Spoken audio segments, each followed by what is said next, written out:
अस्सलाम वालेकुम दोस्तों, इनसाइड बाय मौज़म फ़खर में खुश आमदीद। सियासी तब्दीली की हवा चल पड़ी और ये लाहौर से होती हुई इस्लामाबाद तक पहुँचेगी। इन अहम तब्दीलियों के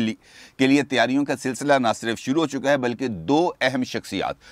अहम हुकूमती शख्सियात को वाज़ेह तौर पर पैगाम मिल चुका है कि वादा खिलाफ़ी और धोखाधही पर जो आपने की है उसका जो जवाब है वो इस्लामाबाद में पार्लियामेंट के अंदर दिया जाएगा। ये वादा खिलाफ़ी किसने की, किन हुकूमती शख्सियात को पैगाम दिया गया, लाहौर और इस्लामाबाद में तब्दीली के लिए कौन कौन और किस तरह मुतहरक हैं, इस पर बात करेंगे। लेकिन इससे पहले बात करेंगे जनाब शहबाज शरीफ साहब की, जो मुस्लिम लीग नून के सदर हैं, और बात करेंगे उनकी एक मीडिया टॉक की और उस मीडिया टॉक के नतीजे में पैदा होने वाले सवाल की। और वो सवाल ये है कि क्या शहबाज शरीफ साहब मुस्लिम लीग नून के लिए ख़तरा बन चुके हैं या मुस्लिम लीग नून शहबाज शरीफ साहब के लिए ख़तरा बन चुकी है, इस पर बात करूँगा। लेकिन आपको याद दिलाऊँगा कुछ दिन पहले यानी कि हफ्ता 10 दिन पहले फैसलाबाद में हुआ PDM का एक जलसा, और जिस जलसे के अंदर PDM की क़यादत और बिलखसूस मरीम नवाज़ साहिबा ने ख़िताब किया और इस ख़िताब के ऊपर उन्होंने बहुत ज़्यादा हिटिंग की कि किस तरीके से पाकिस्तान के अंदर सियासी तब्दीलियों में इस्टेब्लिशमेंट अपना रोल प्ले करती है और किस किस तरह पर और कहाँ पर हुकूमत ने और इस्टेब्लिशमेंट ने गलत बयानियों से काम लिया। और इसी जलसे के दौरान आपको याद दिलाऊं कि आपको याद होगा कि वहाँ पर कुछ नारे लगे और वो नारे लगे जनरल फैज़ हमीद साहब के ख़िलाफ़। और इन जलसे के बाद यानी जब ये नारे लगे तो उस वक़्त ना सिर्फ मरीम नवाज़ साहिबा बल्कि मुस्लिम लीग नून की मरकज़ी क़यादत स्टेज पर बैठी थी, और ना सिर्फ मुस्लिम लीग नून की क़यादत स्टेज पर बैठी थी बल्कि PDM की पूरी क़यादत वो भी बैठी हुई थी स्टेज पर। और इस जलसे से लेकर अब तक यानी कल के दिन तक जो PDM है, और क्योंकि ये जलसे को जो होस्ट था वो PDM थी, और PDM की तरफ से इस जलसे में लगने वाले और ख़ास तौर पर जनरल फैज़ हमीद साहब जो इस वक्त तक बकौल शेख रशीद साहब अब DG ISI भी हैं, उनके ख़िलाफ़ लगे नारे। लेकिन PDM की तरफ से इन नारों के ऊपर किसी किस्म का कोई रद्द अमल सामने नहीं आया। ना उन्होंने इसके हक़ में बात की, ना उन्होंने इसके ख़िलाफ़ बात की, ना उन्होंने किसी की सरजनिश की, और मुस्लिम लीग नून की तरफ से भी इस किस्म का कोई रद्द अमल सामने नहीं आया। और आपको याद है कि इसी दौरान मैंने आपको बताया था कि शहबाज शरीफ पिंडी की सड़कों पर घूमते हुए पाए गए और ख़ास तौर पर चकलाला की सड़कों के ऊपर उनको देखा गया। और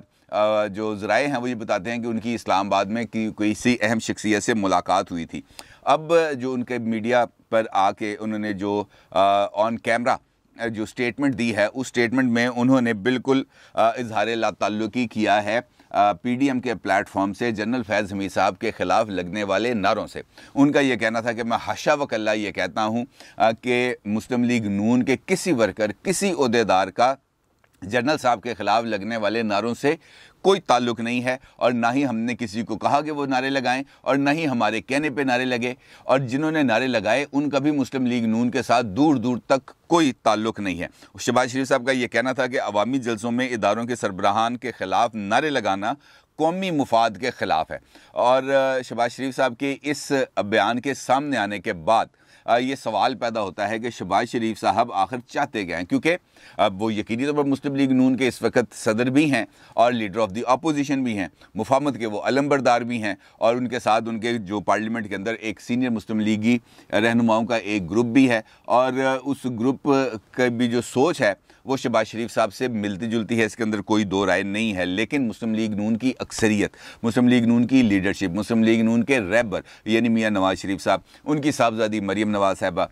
सेक्रेटरी जनरल एहसन इकबाल साहब और शाहिद खाकान अब्बासी साहब जो साबिक वज़ीर आज़म हैं, सीनियर नायब सदर हैं, और दीगर क़यादत वो बरमला तौर पर शहबाज शरीफ साहब के मौक़िफ़ के दूसरी तरफ उलट साइड पे खड़ी हुई नज़र आती है। और इस सूरत हाल में जहाँ पे शहबाज शरीफ साहब ये वाला स्टैंड लेते हैं बतौर सदर मुस्लिम लीग नून कि हमारा इन नारों के साथ कोई ताल्लुक़ नहीं, तो सवाल ये पैदा होता है कि इस तरदीदी या वजाहती बयान की 10 दिन के बाद, 12 दिन के बाद वजाहत करने की ज़रूरत क्यों पेश आई? क्या उस CV के ऊपर कोई ऑब्जेक्शन लग गया था, किसी ने कोई इतराज़ कर दिया था कि जनाब जब तक आपका CV उस वक्त तक ज़ेर गौर नहीं लाया जाएगा जब तक आप इसके ऊपर कोई वजाहती बयान जारी नहीं करते? और जब शहबाज शरीफ साहब का ये स्टेटमेंट मैंने सुनी तो मुझे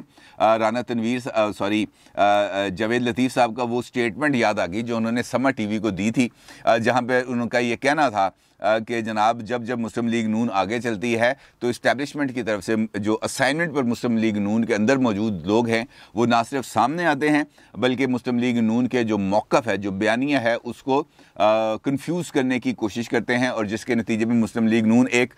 आगे बढ़ती हुई एकदम रुक जाती है और वो अंदरूनी इस खलफशार को दूर करने की कोशिश शुरू कर देती है। अब उनके इस बयान को शहबाज शरीफ साहब की इस वाली स्टेटमेंट के साथ अगर हम मिलाकर देखें तो बात हमें कुछ ऐसी ही नज़र आती है, क्योंकि मुस्लिम लीग नून बिलाशुबा इस वक्त एक ऐसी पोजीशन पर मौजूद है और ख़ास तौर पर जब से उन्होंने अवाम रब्ता मुहिम शुरू की है, अपने तंजीमी कन्वेंशन शुरू किए हैं, उससे ये लगता है कि मुस्लिम लीग नून अब अपने जो इंतखाबी नैरेटिव है और इंतखाबी सियासत है उसकी तरफ रुख करती जा रही है। और इस रुख के ऊपर अगर कोई बंद बांधा जा रहा है तो वो शहबाज शरीफ साहब हैं और शहबाज शरीफ साहब की तरफ से ये बंद बांधा नज़र आ रहा है। क्योंकि मैंने आपको बताया कि अगर ऐसी कोई बात होती, अगर इस पर तरदीद करने की ज़रूरत पेश आती तो सदर साहब कह सकते थे सेक्रेटरी जनरल साहब को कि जनाब आप इसकी तरदीद कर दें। और जिस वक्त शहबाज शरीफ साहब वज़ाहती बयान ये वाला जारी कर रहे थे, उनके साथ मुस्लिम लीग नून की किसी किस्म की कोई मरकज़ी क़यादत खड़ी नज़र नहीं आई। और यही वो सूरत हाल है जो अमरीकी नाज़मुल अमूर जब लाहौर का उन्होंने दौरा किया था उस वक्त भी सामने आई थी, क्योंकि उन्होंने लाहौर में एक जानिब शहबाज शरीफ साहब से मुलाकात की थी, दूसरी जानिब उन्होंने मरीम साहबा से मुलाकात की थी जाती उमरा में। और जो मुलाकात मरीम साहबा के साथ उनकी हुई थी उस मुलाकात के अंदर मुस्लिम लीग नून की सारी मरकज़ी क़यादत मौजूद थी। वहाँ पे एहसन इकबाल साहब बैठे थे, वहाँ पे खुर्रम दस्तगीर साहब बैठे थे, वहाँ पे परवेज़ रशीद साहब बैठे थे और दीगर क़यादत वहाँ पे मौजूद थी। लेकिन जब वो शहबाज शरीफ साहब से आके मिली तो शहबाज शरीफ साहब के साथ किसी किस्म की कोई मरकज़ी क़यादत मौजूद नहीं थी। उन्होंने अकेले ही अमरीकी नाज़मुल अमूर से मुलाकात की और इस मुलाकात का क्या आउटकम निकला इसका तो हम नहीं कह सकते, लेकिन ये जो रावलपिंडी का दौरा, रावलपिंडी में चकलाला के इर्द गिर्द उनका घूमना फिरना और कुछ अरसा खामोशी से रावलपिंडी इस्लामाबाद में मुकीम रहना, ये इस तरफ इशारा करता है कि उनको वाज़े तौर पर यह कहा गया कि जनाब अब आपने डिस्टेंस क्रिएट करना है और ख़ास तौर पर फ़ौज के ख़िलाफ़ या इस्टेब्लिशमेंट के ख़िलाफ़ मुस्लिम लीग नून जो नैरेटिव बिल्ड कर रही है उस नैरेटिव से आपने फ़ासला इख्तियार करना है ताकि आपके CV के ऊपर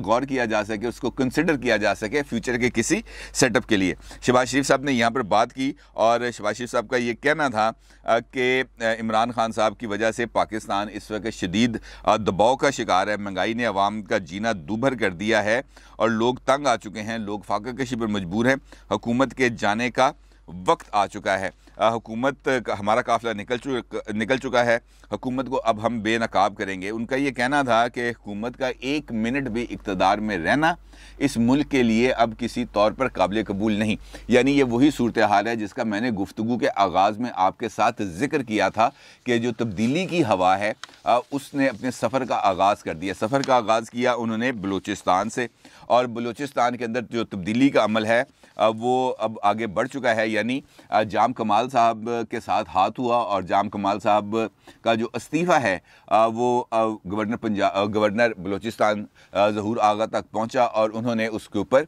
दस्तखत कर दिए। ये जो इस्तीफ़ा है इसकी कहानी भी बहुत ज़बरदस्त है, क्योंकि आपको याद है कि सादिक संजानी साहब और परवेज़ खटक साहब गए थे इस मामले को हल करने के लिए कोयटा और वहाँ पर उनकी दिन भर मुलाकात रही वज़ीर आला बलूचिस्तान जाम कमाल साहब के साथ, साबिक वज़ीर आला। अच्छा, इस मुलाकात के अंदर जो हुकूमत की उस वक्त की जो इत्तेहादी जमातें थीं उनमें से 2 इत्तेहादी जमातों ने शिरकत नहीं की, जिसके बाद जाम कमाल ने उन दोनों शख्सियात को ये कहा कि जनाब मैं आपको अपना इस्तीफ़ा दे देता हूँ, अगर आप मुनासिब समझते हैं और इसको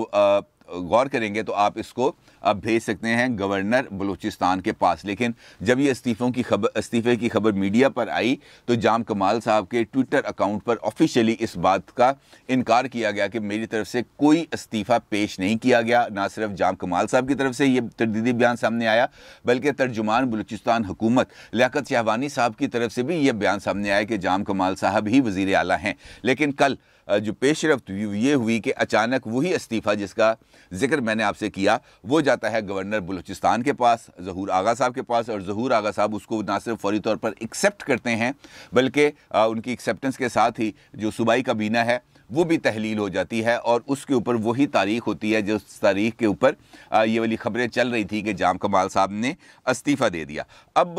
उनका इस्तीफ़ा भी आ गया सामने और उसके बाद उन्होंने शुक्रिया भी अदा किया कि जनाब भी बड़ी अच्छी बात है, मेरा बड़ा अच्छा वक्त गुजरा है, लेकिन साथ ही उन्होंने एक सख्त पैगाम भी दिया। वो सख्त पैगाम दिया उन्होंने सादिक संजरानी साहब को जो चेयरमैन सेनेट हैं और वफाकी वज़ीर दिफा परवेज़ खटक साहब को जो PTI के एक मरकज़ी रहनुमा भी हैं, और अगरचे उनके इमरान खान साहब के साथ कुछ थोड़ी सी ऊंच नीच चल रही है लेकिन वो इस वक्त मैदान अमल में मौजूद हैं, और उनको उन्होंने ये पैगाम दिया कि जनाब आपने जो हमारे साथ धोखाधड़ी की है, आपने जो फ्रॉड किया है, आपने जो वादा खिलाफ़ी की है, इसका जो जवाब है वो आपको दिया जाएगा और ज़रूर दिया जाएगा, और वो जवाब आपको दिया जाएगा सेनेट और कौमी असम्बली में। यानी उन्होंने कहा कि तैयार रहना, हूँ साढ़े तक ना रहना, अब जो कुछ होगा वो वहाँ पे होगा और वहाँ पर अब हम आपको टफ टाइम देंगे, क्योंकि अमलन अब BAP यानी बलूचिस्तान अवामी पार्टी, जिसे उर्फ़ आम में बाप पार्टी कहा जाता है, वो दो हिस्सों में तकसीम हो गई है। एक हिस्सा चला गया है अब्दुल कदूस बजिंजो साहब के साथ, जिन्होंने आज स्पीकरशिप के लिए से इस्तीफ़ा दे दिया है, वो दूसरी मरतबा अब वज़ीर आला बलूचिस्तान बनने जा रहे हैं, और दूसरा जो ग्रुप है वो आ गया है अब जाम कमाल साहब के साथ। अब ये बलूचिस्तान के हालात किस करवट बैठेंगे इसका तो अभी ये कहना मुश्किल है, क्योंकि वहाँ पर जो फैली हुई है सियासी अबतरी वो इस तब्दीली के नतीजे में कुछ अरसे के लिए हमें थमती तो नज़र आएगी, लेकिन ये एक देरपा तब्दीली नहीं है। लेकिन चूँकि ये तब्दीली के अमल का आगाज़ हो चुका है बलूचिस्तान से, तो इसके असरात यकीनी तौर पर हमें लाहौर और इस्लामाबाद में भी नज़र आएंगे। मैंने कल के वीलॉग में आपको बताया था MQM के हवाले से कि MQM ने भी अब हुकूमत से थोड़ा सा फासला इख्तियार करना शुरू किया है, और MQM के एक और लीडर हैं, उनकी तरफ से भी बयान सामने आया है कि जनाब हम हुकूमत से बाहर निकलने का फ़ैसला कर सकते हैं, और ये फ़ैसला कुछ ज़्यादा दूर नहीं है, क्योंकि हुकूमत अब जिस तरीके से महंगाई की वजह से लोगों के ऊपर उन्होंने दबाव डालना शुरू किया है, वो किसी भी सूरत काबिल कबूल नहीं है। लिहाजा अब हम कोई हतमी फ़ैसला कर सकते हैं और इस फ़ैसले के नतीजे में हम हुकूमत से अलहदगी इख्तियार कर सकते हैं। यानी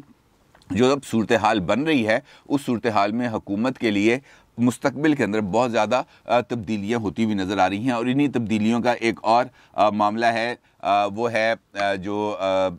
सऊदी अरब के अंदर जो पाकिस्तान के सफ़ीर हैं उनको भी अब वापस बुलाया जा रहा है। लेफ्टिनेंट जनरल अकबर साहब हैं, उनको अब वापस बुलाया जा रहा है, और इसकी क्या तफसील है, उनको क्या मामला दरपेश आया सऊदी अरब में, इस पर मैं आपको इसके साथ जो अहम तफसीलात हैं अगले वीलॉग में शेयर करूँगा, और इसके साथ साथ आपको बताऊँगा कि नैब के अंदर क्या होने जा रहा है, वहाँ पर भी कुछ तब्दीली आने का इम्कानात बन रहे हैं। लेकिन जो सूरत हाल है इस वक्त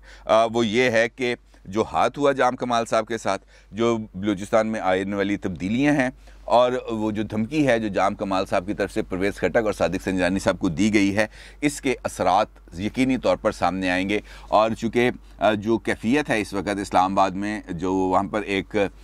फ़िज़ा तारी है, एक मखमसे की, एक कशमकश की, एक गुमगू की, वो फ़िज़ा भी मज़ीद उसके अंदर इजाफ़ा होता चला जाएगा। अगले आने वाले दिनों के अंदर आप देखेंगे कि प्राइम मिनिस्टर साहब आ रहे हैं मंगल को वापस, यानी कल वापस आएंगे। उन्होंने फेडरल कैबिनेट का इजलास बुला लिया है बुध वाले दिन, क्योंकि अमूमन वो मंगल वाले दिन इजलास बुलाते हैं, लेकिन मंगल को उन्होंने सऊदी अरब से वापस पहुंचना है, लिहाजा उन्होंने मंगल वाले दिन अपनी तमाम मसरूफियात को रोक दिया है। बुध वाले दिन उन्होंने इजलास बुलाया है और वहाँ पर कुछ अहम फैसले इस हवाले से होने जा रहे हैं, और देखना यह है कि इन फैसलों का जो ऊँट है अब वो किस करवट बैठेगा, क्योंकि ये जो सियासी अबतरी है ये अब बढ़ती हुई नज़र आ रही है, और अगला पड़ाव इस तब्दीली का लाहौर में होने जा रहा है। और यहाँ पर मैं आपको ये भी बताऊँ कि पीपल्स पार्टी ने भी एक कमेटी बना दिया, मुझे याद आया ये खबर भी आपके साथ शेयर करना, जिसका मकसद होगा पंजाब के अंदर तब्दीली की राह को हमवार करना। बिलावल भुट्टो साहब की हिदायत पर यह कमेटी बनाई गई है, जिसमें राजा परवेज़ अशरफ साहब शामिल हैं, कमर ज़मान कायरा साहब शामिल हैं और हसन मुर्तज़ा साहब शामिल हैं। इन तीनों पर मुश्तमिल एक कमेटी बना दी गई है। और आपको याद है कि राना सनाउल्लाह साहब ने एक TV टॉक शो के अंदर इस बात का ये दावत दी थी पीपल्स पार्टी को कि अगर हमारे पास 10 नंबर कम है, अगर 10-15 लोग आप ले आते हैं तो हम पंजाब के अंदर तब्दीली ले आते हैं। जिस पर कमर ज़मान कायरा साहब ने कहा था कि आप अपनी क़यादत से कहें कि हमारी क़यादत से रब्ता करें, मैं भी आपके साथ रब्ता करूँगा और कुछ ऐसे राब्ते हुए हैं जिनके नतीजे के अंदर कुछ पॉलिटिकल पेशरफ्त इस हवाले से भी होती हुई नज़र आ रही है। पीपल्स पार्टी की तरफ से कमेटी बनना और वो हुकूमती इत्तेहादियों के साथ उसका राब्ता करना इसी सिलसिले की एक कड़ी है कि ये तब्दीलियों का जो सिलसिला है ये अब रुकने वाला नहीं है, ये आगे बढ़ेगा और अपने मंतकी अंजाम तक पहुँचेगा। अपनी राय का ज़रूर इज़हार कीजिएगा। आपका बहुत शुक्रिया। अल्लाह हाफिज़।